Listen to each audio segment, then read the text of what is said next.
My name's Chris. And I'm fucking off. What do you mean you're fucking off? Well, I'm fucking this for a joke and fucking right on out of here. This is the Washing Up Podcast, and we are the Washing Up Podcast. Not tonight, bitches.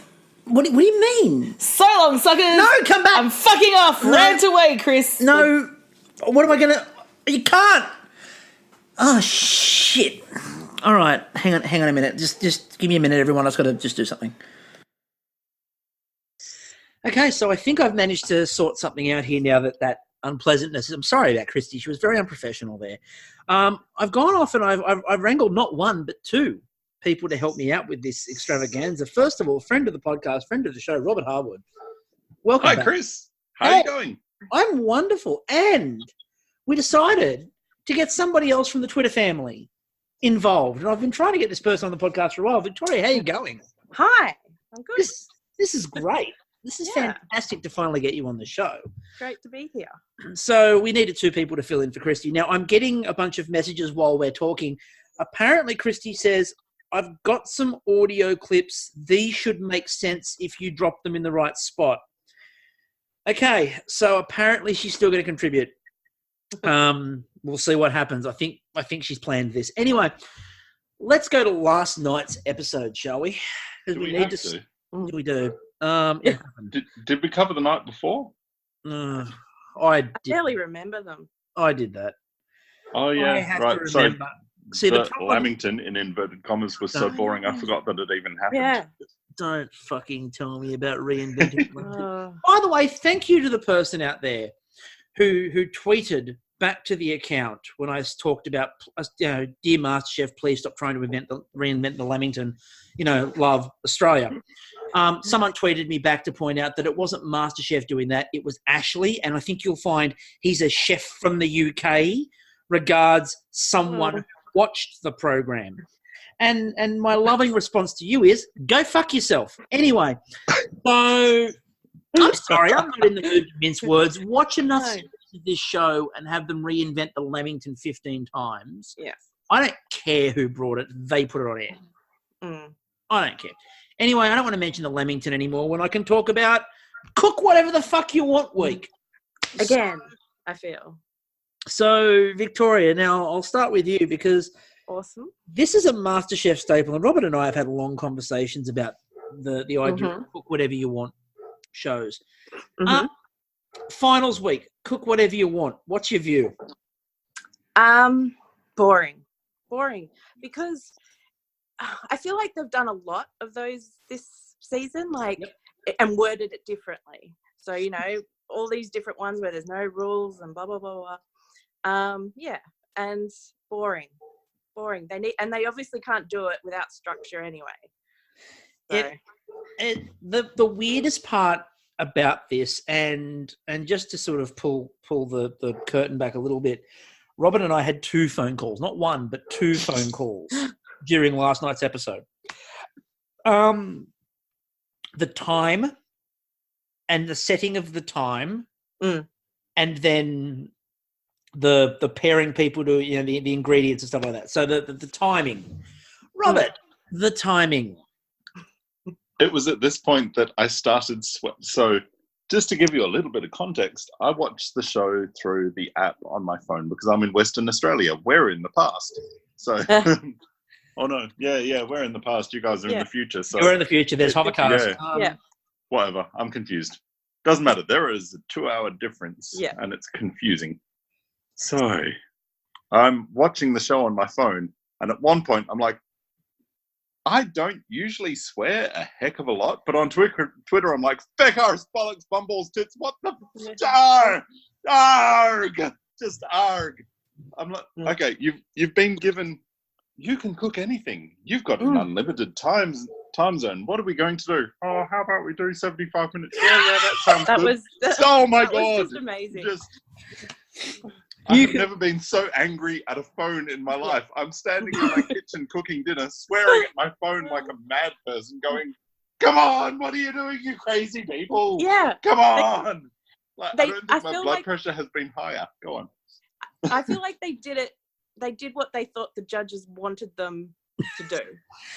Like they were sort of thinking, and they look to them for approval, and they're like, no, pick your time.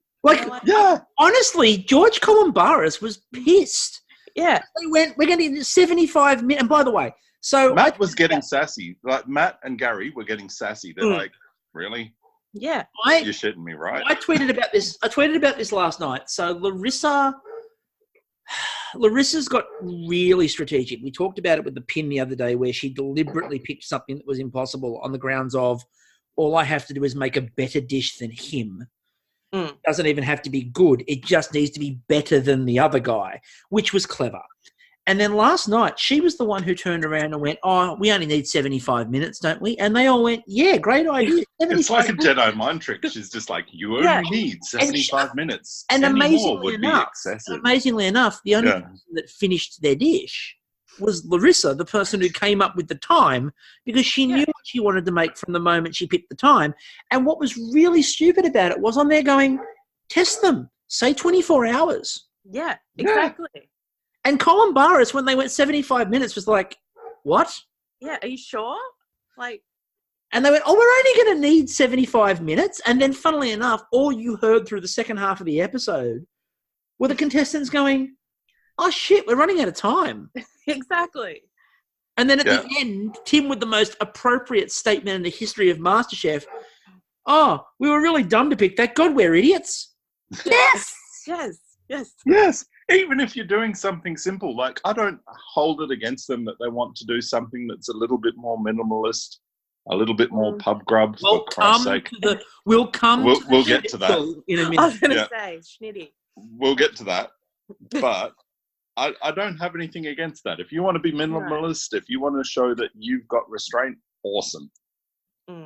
But for fuck's sake, seriously, you could say 2 hours, you could say 4 hours, make the whole dish, sit down, have a good taste, really have a go at it and go, do you know what? I reckon I can tweak that slightly, or no, I'm confident in this. I'm awesome. I was able to do that in 75 minutes.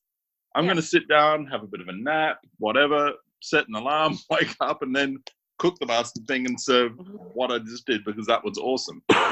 Exactly. Come on. Really. That would have been more entertaining to watch as well. That would have been hilarious. Because the only thing that I really learnt from last night's episode was that apparently Stanley loves a schnitty. So let's get into Stanley loving a schnitty. So Stanley. Nicole decides she's going to make a schnitzel because her and Stanley love a schnitty. They go to the pub for a schnitty all the time. And I'm sitting there going, finals week. Yeah. Finals week. And you're making a schnitzel. And then it turned out she wasn't making a schnitzel. What Nicole actually did was take a chicken breast, cut it in half, and cook it with nothing else on the plate because she ran out of time. So what she served them was half a chicken breast. Yep. It reminds me what of a that. Chicken breast. Oh, yeah. What a half a chicken breast. And it wasn't crumbed or anything. No, it was just a fucking chicken breast. Yeah, there was nothing schnitzel about it. Oh, it's minimalist. It's really well cooked. The chicken is succulent. It's a fucking half a chicken breast in 75 minutes. I'm really hopeful that the flavors are amazing and that they are actually judging by flavor because otherwise, if they're going by visuals, there's a lot of very bland looking things going out. Here's the problem with that. I agree with you on one hand. They've got to judge by flavor and they always have to judge by flavor. But in semi-final week, if you have 75 minutes, and you are plating up half a chicken breast, and that's all you did in 75 minutes, then there is a big question over time management and what the fuck a dish is.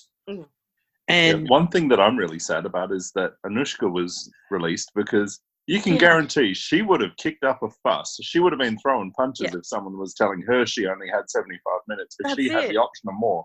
Also, she would have been a firecracker. She would have done a layer cake and it would have think of the size of the layer cake. It would have been amazing. Yes. That would have been epic. For those who are Bake Off Australia aficionados, her layer cake would have been about the size of Chris's trifle. Right. Now, for anyone who's seen Australian Bake Off, and I've seen that trifle bowl in person, it is the size of a small human. And I'm fairly certain that Larissa would have the length of your entire torso from your upper thigh to your shoulders. Yeah, he's not wrong. It is actually that big. Larissa would have made a layer cake that size. Anushka. No, Anushka. Yes, so Larissa wouldn't have made a layer cake. Larissa was going to make something with parsnips. Yeah. We'll come to that in a minute. Yeah. Why did Nathan? My question. Fuck. We'll come to that in a minute too. All right. My question about Tessa last night is why did Tessa agree, knowing that her next response was going to be, "I'm going to make a roast chicken. I've got 75 minutes, and by the time I'm finished prepping it, I've got an hour."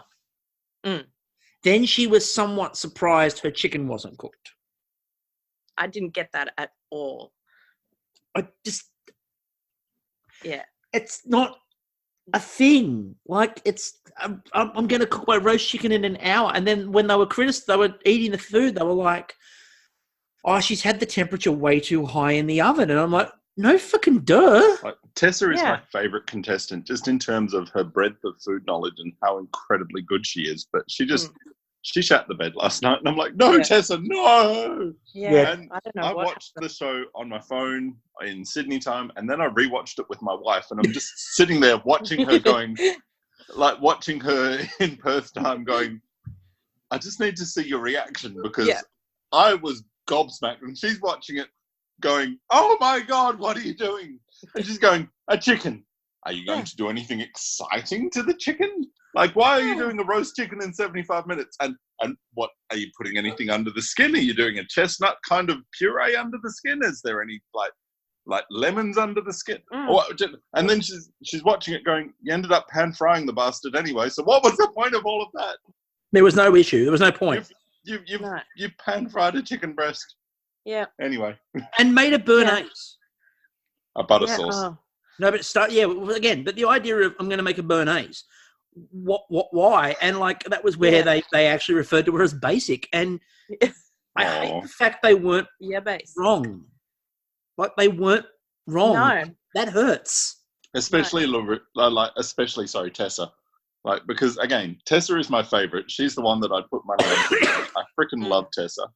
And I'm like, "No, Tessa, no, you're better than this. Come on, Tessa, come on. You were my hope."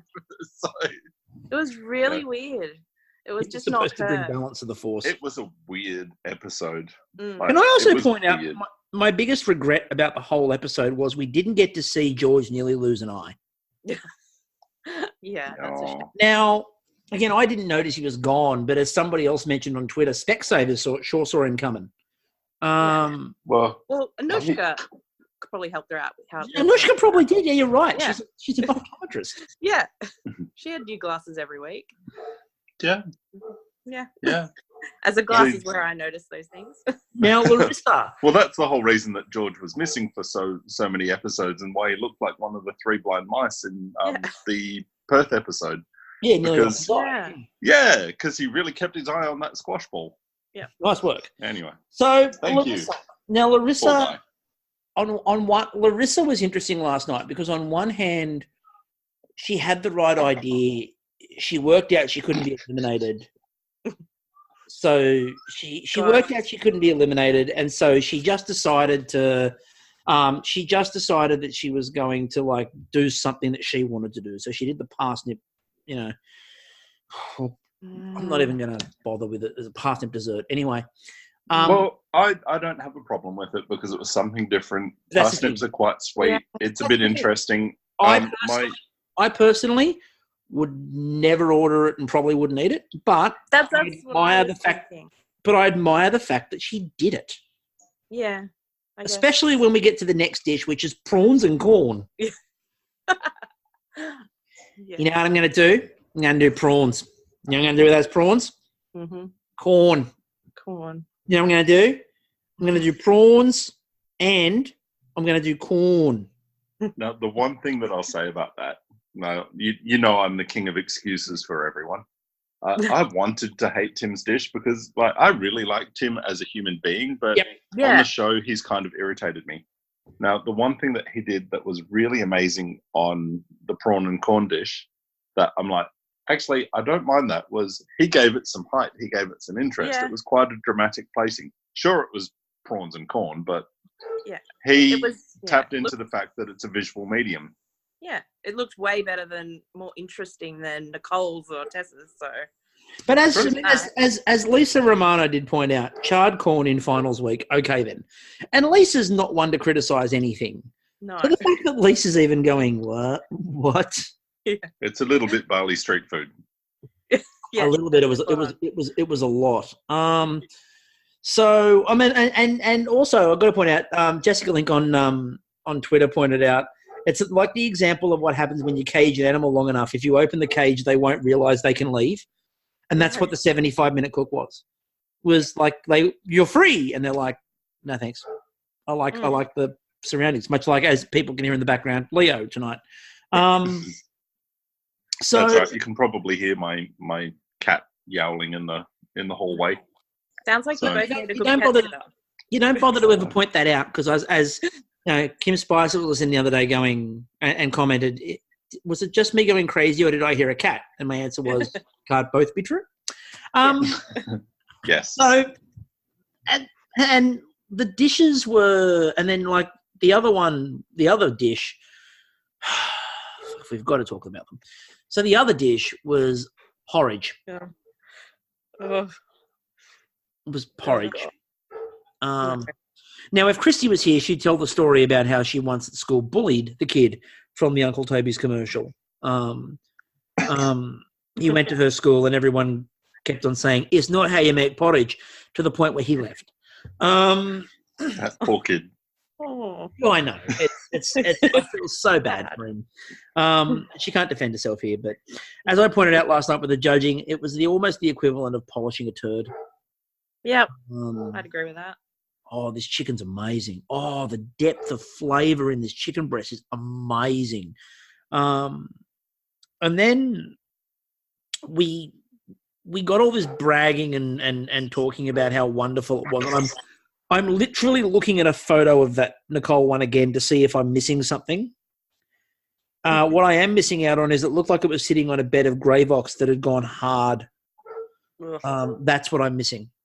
So that makes it so much better. The other thing that was interesting was, and this is something they do a lot on MasterChef over the years, and they've done it a few times this year as well, where they've let Simon do bits on a plate all year. Yes. Then last night they criticised him for doing bits on a plate. Yeah, I couldn't see how that was going to work. Like, I understand if you've got something like a Chinese congee where you've got your porridge, your rice porridge or whatever it is, and you've got all different flavours through it, and then you can layer flavours up on top of it. I get where he was going with it. It's just he didn't execute. I get where he was going. He just didn't get there. So, and it was really much like tonight. Yeah. We'll come to that in a minute. It was really distracting all the way through the judging. It was horribly distracting because I kept on looking at George and he looked like a kid because of the fact he kept changing his glasses. He looked like a kid that had just left a 3D movie and won't take the glasses off. Yeah. Like, and he just kept on like switching. Like, George, can you not? Like, can you not? Is it wrong that I like George better with glasses? It's not wrong. Yeah, makes it more sympathetic and less punchable. It does a bit. I don't know. That's terrible. Makes to it say, a bit more vulnerable, I guess. A bit more vulnerable, a bit less punchable. Now, somebody pointed out. I think it was Finical Gal on Twitter last night pointed this out, and I did want to bring it up because it sort of came back again tonight. George talking about Tim's cook said that he's learned to edit what he puts on the plate. And Finical Girl's comment was, says George, who didn't hear Gary walk around and actually tell Tim what to edit from his plate during the cook. Exactly. And this is one of the things. Like, Gary went to Tim's bench and basically told him to take stuff off the plate. Mm-hmm. Then George praises him for his editing and taking stuff off the plate. But it's not Tim doing it. Now, Tim may, by the way, have come to that conclusion all on his own. And then Gary's come around. And this is something I've had this discussion with a lot of people over the years of MasterChef where they've said, there's so much more to it that you don't get to see. And I'm like, well, yes, there is, but we can only comment on what we see. And what we see is a judge telling Tim what to do, followed by them going, oh, Tim worked all that out. Mm. And he didn't, because we saw somebody telling him. Tonight, in a minute, when we get to the dishes they all cooked tonight, I don't even know why they pretended to think, because George led them around the kitchen and pointed at everything and went, you should use that. Yeah. And you cook with this. And you cook with this. And at one point to Simon, do a vegetarian dish, but do it with a side of meat. That was bizarre. A side of meat is not a thing. Yeah. No. That did my head in. It's just not a thing. You can't have a side of meat. No. Like, either do a vegetarian dish that's awesome or don't do a vegetarian dish. Pick one, please. Just pick one. Well, George started off saying you could garnish it with some sort of meat. And I thought he was going to do like crackling or something and sprinkle it over the top. I didn't realize he was going to like... Don't mention Literally crackling. No. Put a side of meat there. Don't mention crackling, because we the last thing I'll finish off with from last night was the horror that was the listening to them all crunch down. Oh my God. Yes. Who in production decided that the world needed to hear that? I don't know who it was, but they should be fired and never get a job in production again. Agreed. And it wasn't like a quick crunch and that was it. They like lingered. I had a moment of existential horror when somebody tweeted out, can you imagine somewhere there exists a massive like dragon horde of audio of just eating sounds of George, Gary, and like, oh God, yeah.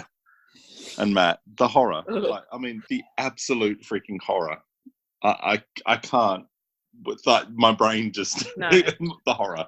I don't need to think about that. Nobody does. So basically, Larissa wins the challenge and gets the advantage, and all we're going to hear is the word "the advantage." Now, the advantage was tonight that she got to see the menu and got to work out what everyone was cooking with and pick what course she wanted to do. Now, before we get into that tonight, Masterchef have finally confirmed to us on Twitter tonight what the hell is going on for the end of the series. I know. So, for those who are wondering and don't really know when this is finally going to mercifully be released from our grasp. Oh, that's me. I missed that tweet. Tell me. Yeah, no episode tomorrow night. No episode tomorrow night, which is why we're recording tonight. Sunday is an elimination, a single only, and a masterclass. Really? Yeah, I know. Monday is the semi-final. Tuesday is the grand final. So I can only assume they're doing a double elimination in the semi, because they're still going to have 4 people in there. Maybe they've realised that their programming is getting a little bit boring and the dishes are getting a little bit boring, so they'll film 2 episodes and wipe out 2 people at once. Well, yeah. Well, what? Well, the thing is that like that was mean, but yeah, accurate. I don't want a masterclass at this time. The masterclass will probably end up being the whole, the cooking against Gary. Oh yeah, the fun one. They do that. Everyone cooks against Gary and they're the judges. And so it'll probably be Larissa will judge it because she's not in the challenge. And so she'll be the judge and she'll walk around yelling at Gary and George, and that'll be funny and funny. Yeah. Do you know what's really sad? I actually kind of like that. I like it, but I like it when the series hasn't dragged.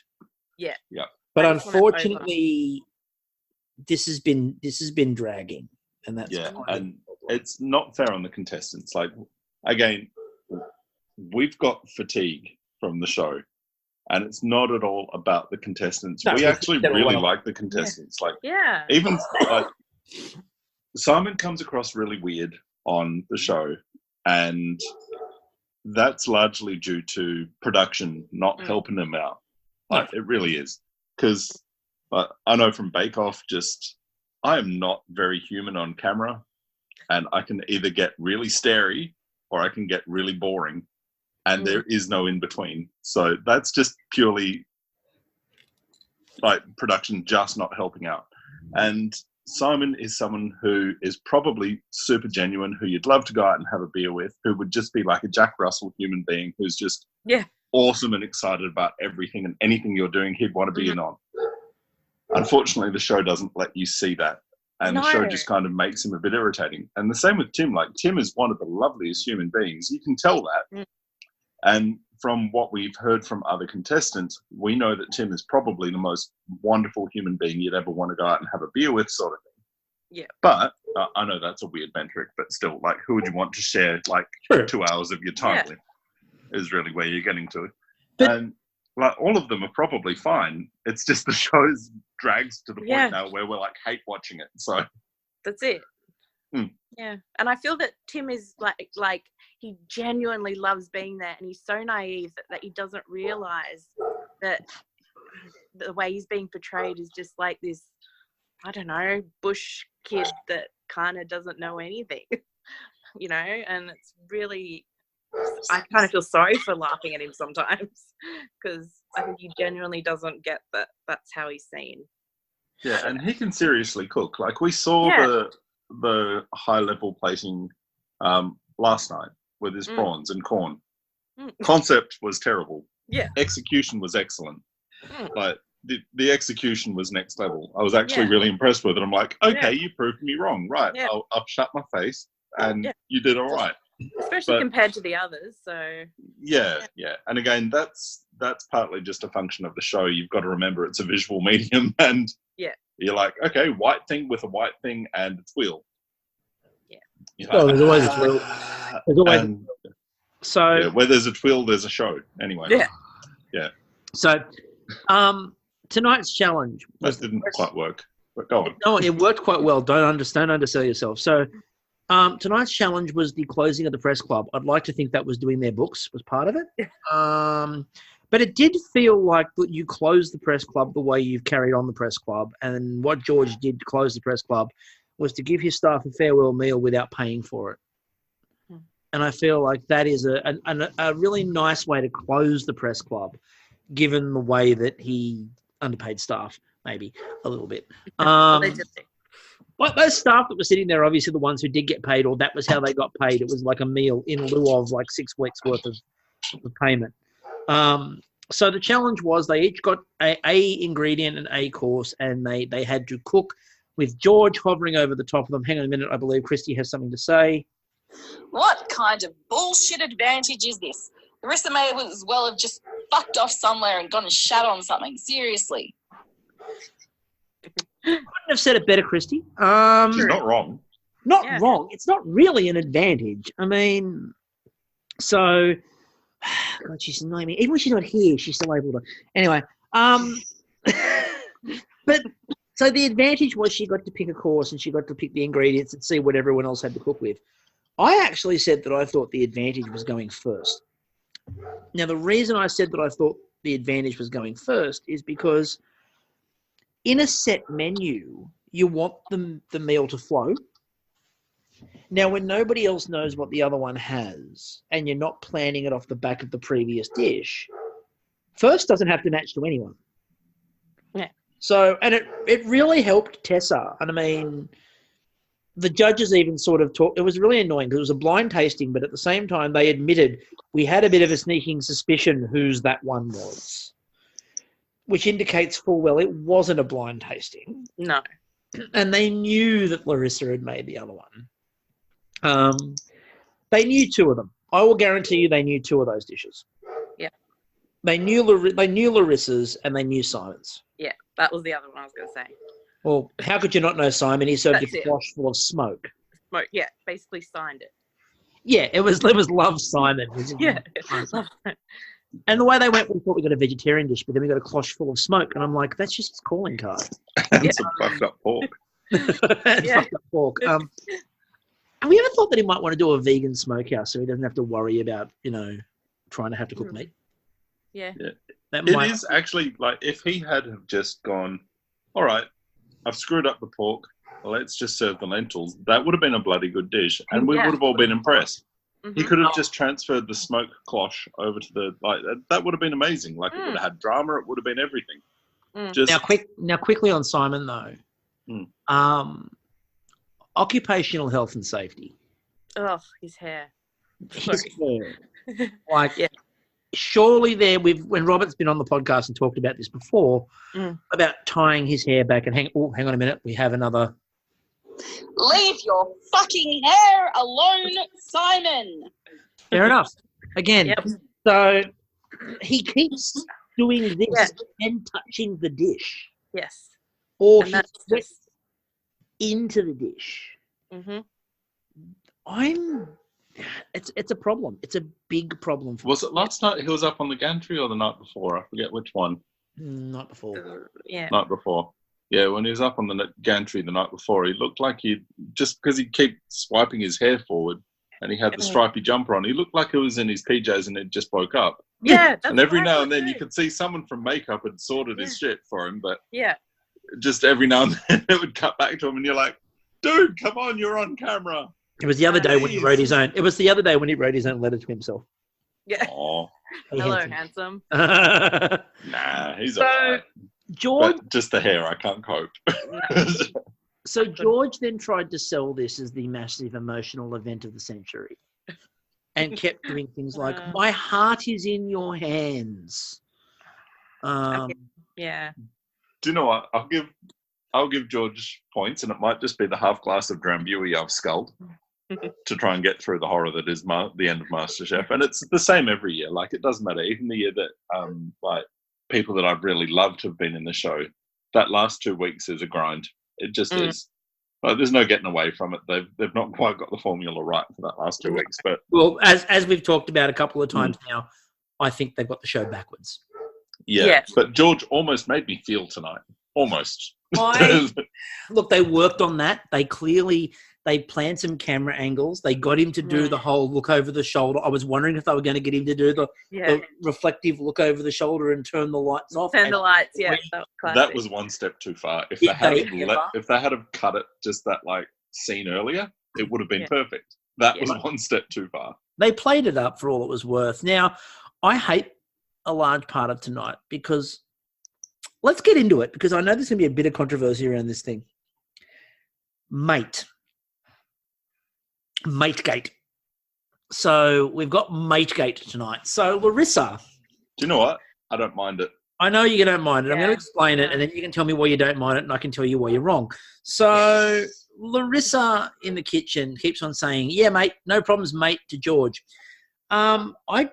George was perturbed. He was okay with it, but he was like jokingly telling her, "I've got a name," you know. But I actually genuinely felt uncomfortable almost. And I felt George was within his rights to turn around and tell her to pull her head in. What I don't think, regardless of whether they've got this sort of friendship or not, I don't think in editing that helps Larissa. No. I think there was a lot in editing tonight that made a few people not necessarily sound great. And if you look on Twitter, there's a lot of reaction towards Larissa, and I think the whole mate thing plays into that a little bit. Yeah. My thing is, if you're the senior chef in a kitchen and it is your kitchen, and look, for all the crap I give him, that's George's kitchen. You don't go, mate, it's his kitchen. You know, there's a bit more respect there. And someone else went, but other people have come in and called the contestants mate and not chef. And I'm like, they're not chefs. There's a difference. Now, Robert, please tell me why you think I'm wrong. Because George ain't paying them. They're contestants on a TV show. It's played up to the cameras. To be fair, George is very rarely paying them. I left that one so open. So, yeah. But if I'm a contestant on the show, I'm like, no, you're not my boss. Sure, you're judging me. You're not my boss. This is a game show, right? And we're playing for entertainment. I ain't calling you like, yes, chef, no, chef, 3 bags full, chef. No. That's not my style of cooking personally. Like, if that's how you want to be referred to, bring it up with me. Let me know. No, while you're in my kitchen, call me chef. I'm totally fine with that. He didn't do that. If he had have been uptight about that and set the expectation, not a problem. the expectation wasn't set. So I think Larissa's well and truly within her right to go, yeah, mate, got it. Because she's not one of his workers. She's not one of his lackeys. She's not whatever else. She knows where she sits in the competition and how they've got a relationship that is different to a worker boss relationship. So I think she's within her rights. But I don't know. I'm a little bit funny that way. I'm a little bit anti-establishment. So yeah, I get that. I don't know, Victoria. What do you reckon?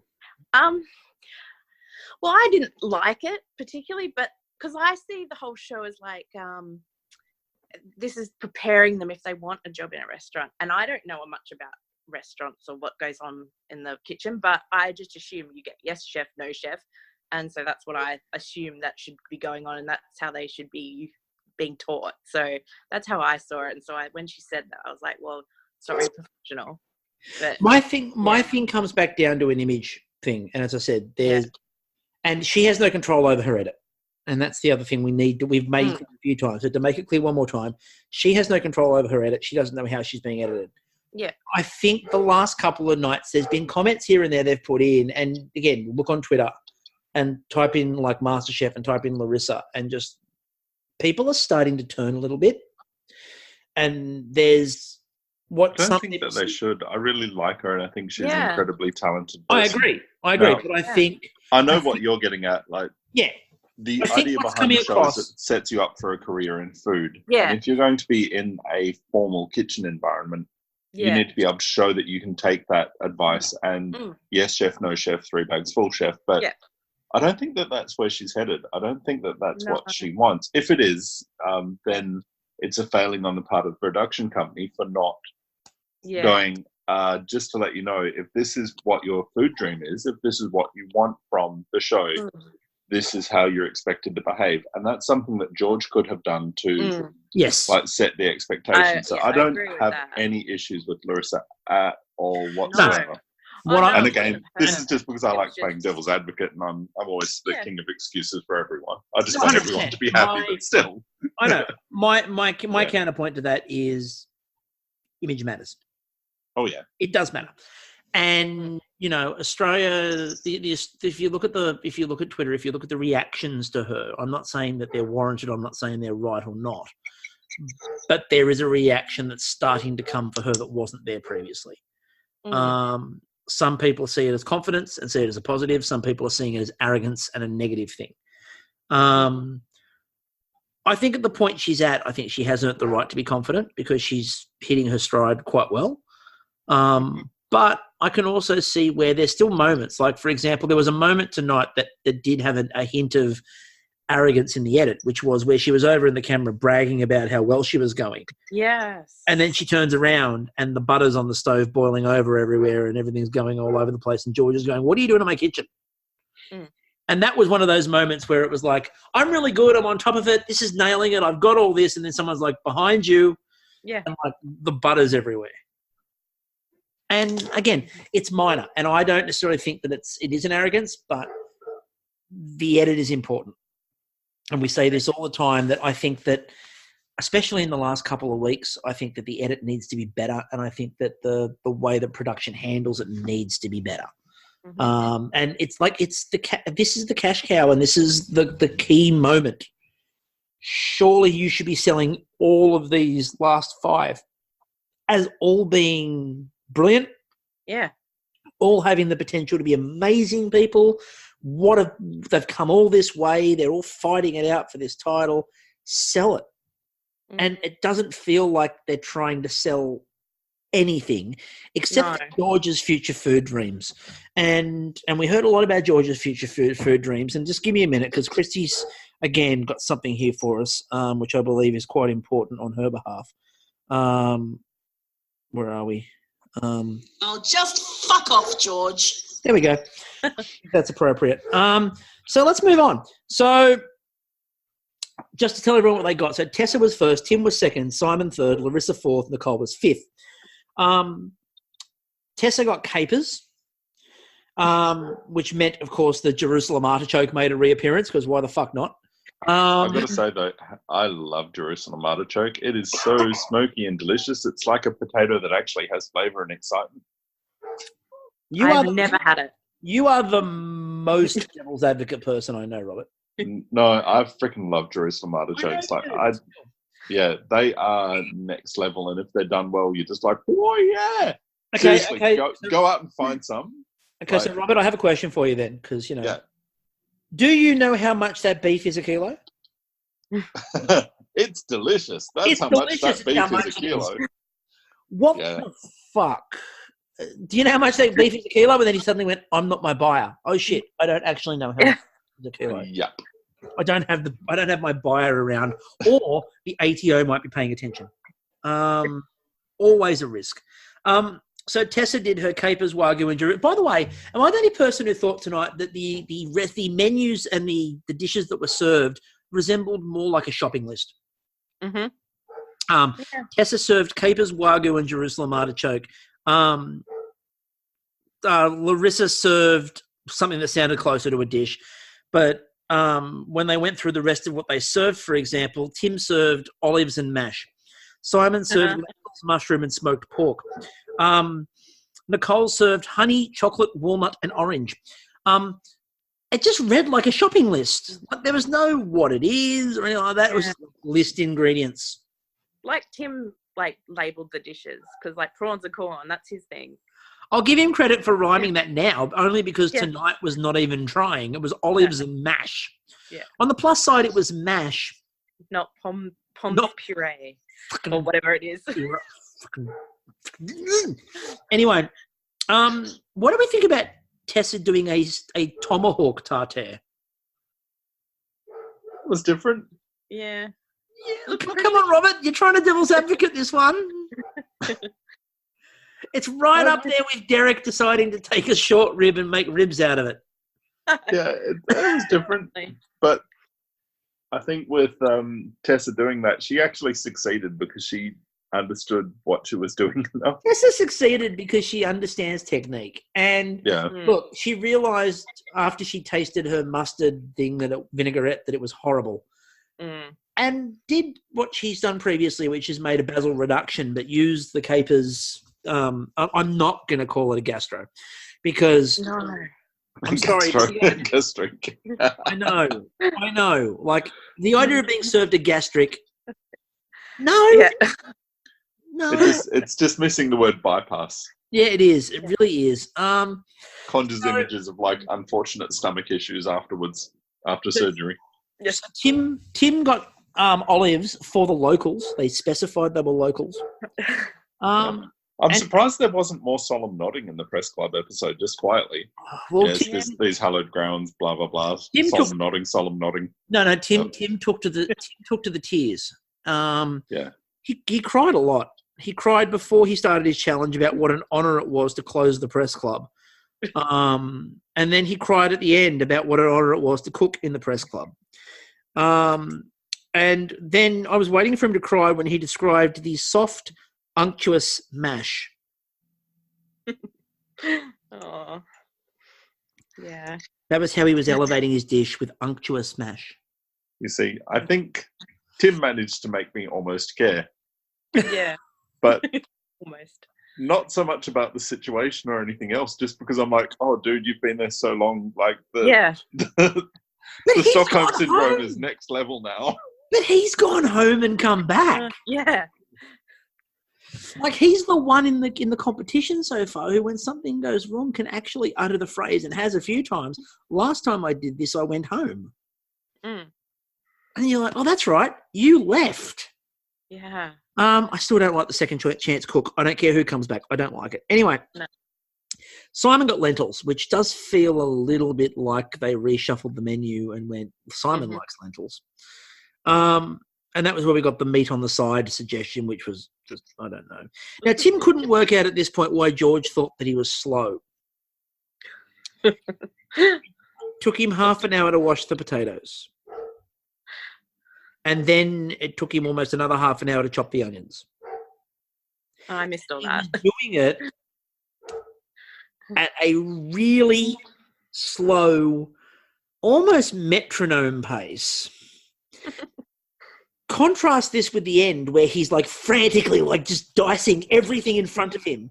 I don't even know if it was all his stuff, but by the end, Tim just had a knife and was just flailing the knife at everything in the kitchen, hoping something would land on the plate.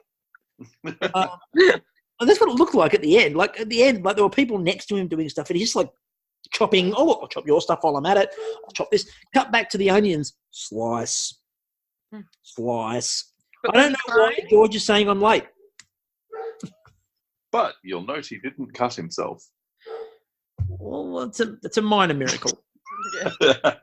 What I love about you, Robert, is when you decide to play devil's advocate, you go all out. And that's all out right there. Well, yes, he damning with faint praise. Yes, he took an hour to do potatoes and onions, but his hand remained uncut. So, good job, Tim. It's an achievement. Now, George also asked the question, where are we getting the umaminess from? That word hurt my brain on so many levels. It upset me deeply. It always upsets me, that word. Now, Larissa decided when life gives you lemons, make a Greek splice. Yeah. I love splice too, so sounds good. What are your views on ouzo? I love ouzo. Not a fan. Not a fan of ouzo? No, I'm very basic in my taste like that. And there was a lemon granita, and Kristie's comment to me was, "Oh, look, a fucking granita! It's about time." Well, granita. But, how normal. Yeah. We haven't done that. We haven't done that a lot. Now, so we got a lemon granita from Larissa, and that was interesting. Nicole got honey, and did seem a little bit confused by it. I don't really know what I'm going to do. Well, I've got some ideas, but I don't really know. Also, I noticed busy looking for the bees coming to attack her. She was worried about the bees. That's what she was preoccupied. Flashbacks. It was like Nam. Yeah, PTSD. So, am I the only person, by the way, who noticed tonight that George makes more weird noises in his kitchen than he normally does outside of it? No, you're not the only one. What was with the pronunciation? He was hyped up on I don't know what. Eye drops. Yeah. Beautiful. And it's like, what's with the noises, dude? Yeah. Now at this point was when we found that poor Tim was struggling with his mash, and I believe. Well, that was pretty fucking useless, Tim, wasn't it? Again, I think Kristie's, nailed it. She's got her views. He did seem to struggle with mash. Mm. I don't know why. Yeah. I don't know why. I don't understand. Of all the things. Yeah, so Tessa made her capers, beef and artichokes. They all thought it was delicious, intelligent. The chef said it was complimentary to the beef. It looked exciting, and she effectively made Jerusalem artichoke crackling. Yeah, she did. That was quite clever, and that was quite good. Then George said at one point, "I'm like the kitchen hand."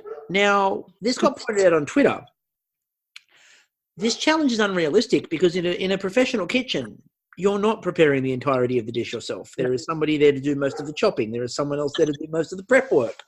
You have other people helping you, and this is really not fair on them. Exactly. But to be fair, that's a caveat over most MasterChef challenges. None of this is realistic. No. We go back to that challenge a couple of weeks ago where they had to memorize a whole dish and then drive across town. Yeah, yeah. Nobody has to do that. Mm.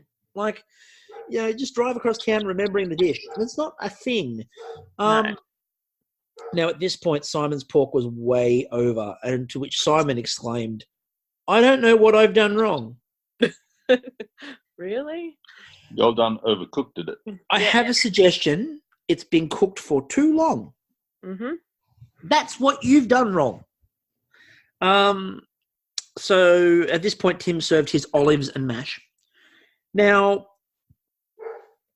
Gary said it was yummy and it was about the texture.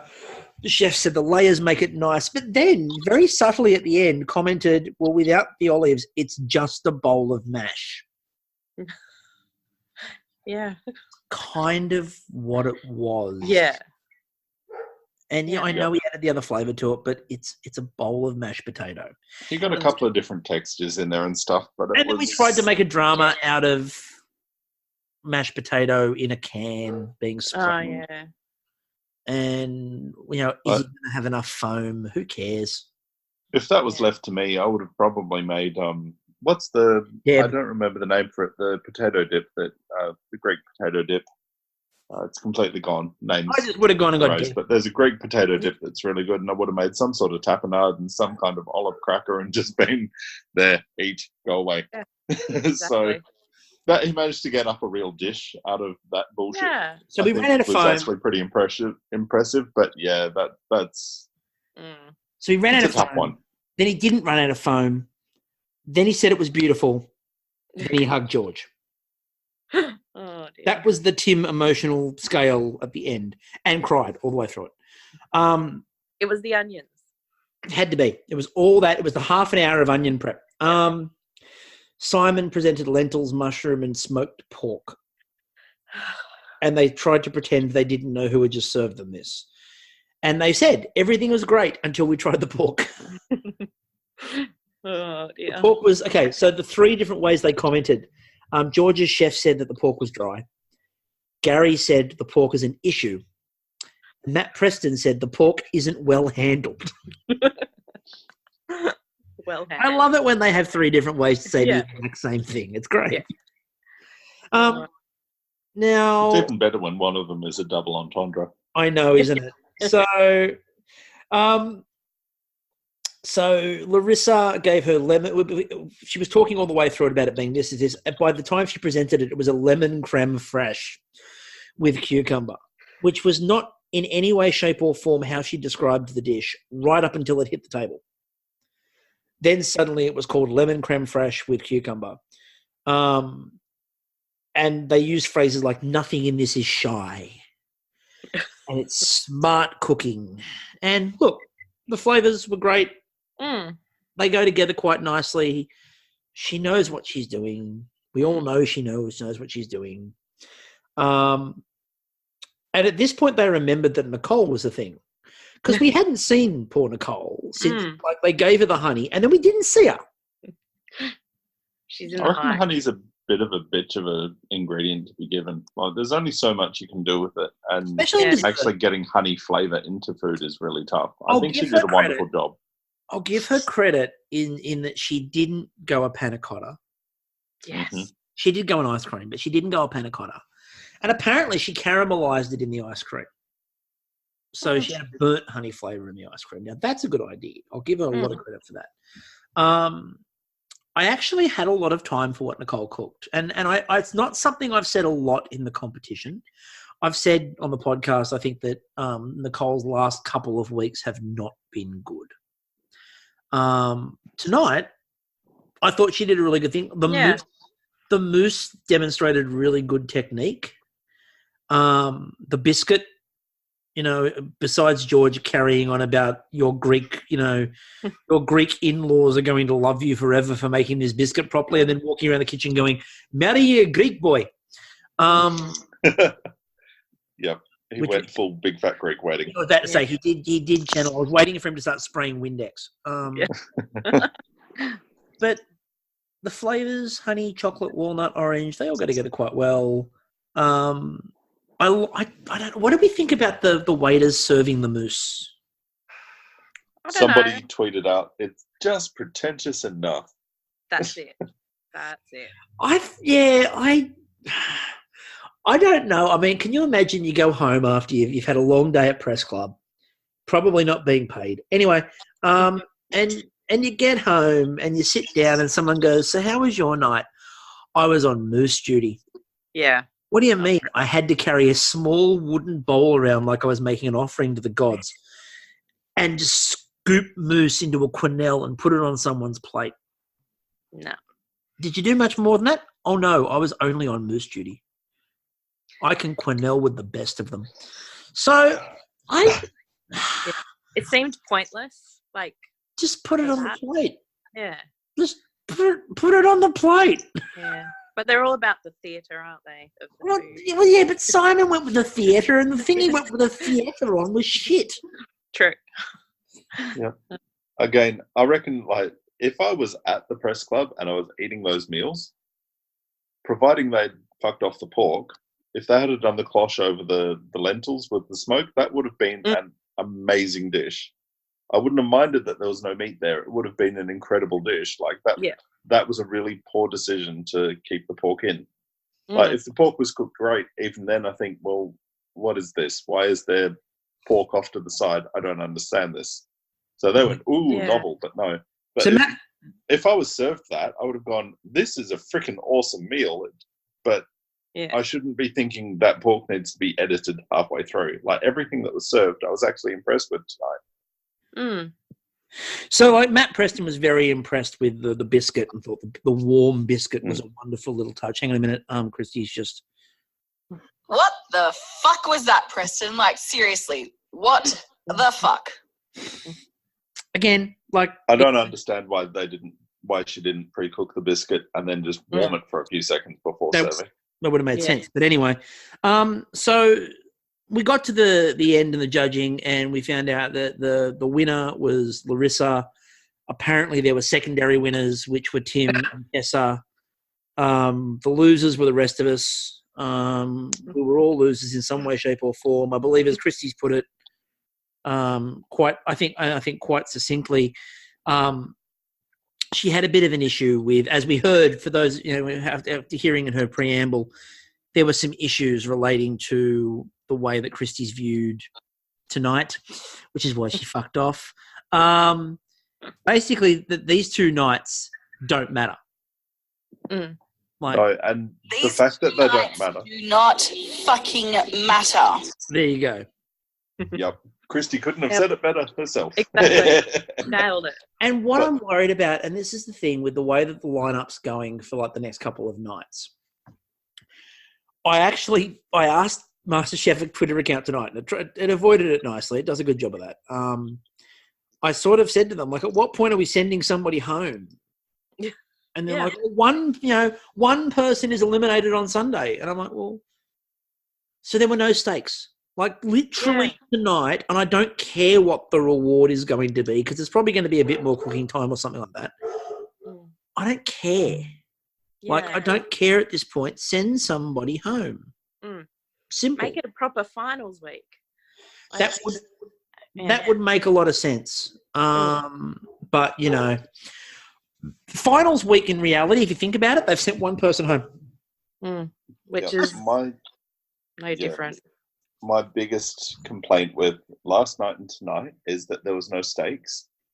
So, well... There was a raw and pork, but anyway, there was no stakes,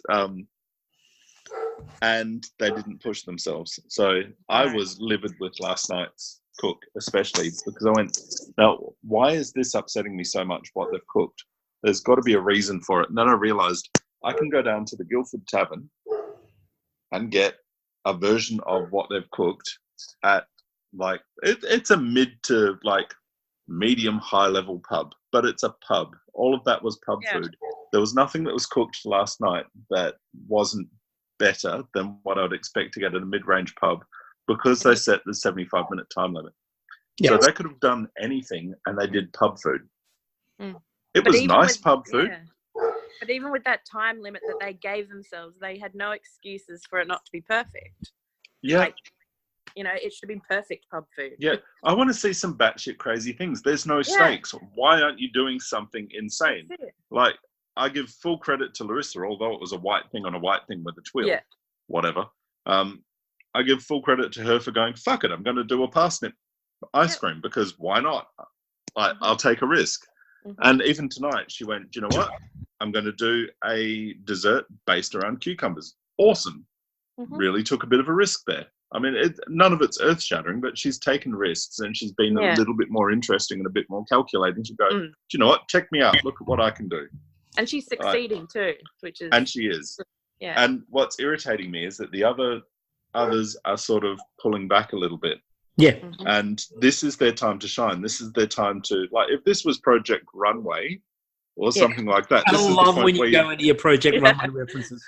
Yeah, I know. I have very many varied tastes. I like watching shows where skilled people do things well. So shows like Blown It on Netflix, the Which is glass blown amazing. show. I like watching skilled artisans doing things well.